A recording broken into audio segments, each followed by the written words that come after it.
প্ৰিয় বন্ধুসকল, আজি আমি আন এটি ভিডিঅ'ৰ সৈতে আপোনালোকৰ মাজত উপস্থিত হৈছোঁ। যদি আমাৰ ভিডিঅ'বোৰ ভাল পায় তেনেহ'লে ভিডিঅ'টিক লাইক কৰিব আৰু আমাৰ চেনেলটি ছাবস্ক্ৰাইব কৰিব বুলি আশা কৰিলোঁ।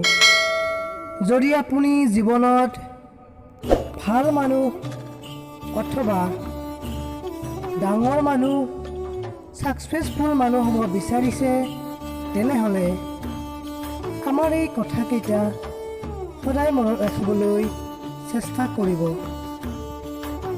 জীৱনত পাৰিলে পানীৰ দৰে হ'বলৈ চেষ্টা কৰা। নিজৰ ৰাস্তা নিজেই তৈয়াৰ কৰি ল'ব পাৰিবা। পাথৰৰ দৰে নহ'বা আনক উজুতি খুৱাবলৈ। 2 নম্বৰ, মানুহে কয় পইচা থাকিলেহে কিবা এটা কৰিম, কিন্তু পইচাই কয় কিবা এটা কৰিলেহে মই তোমাৰ ওচৰলৈ আহিম।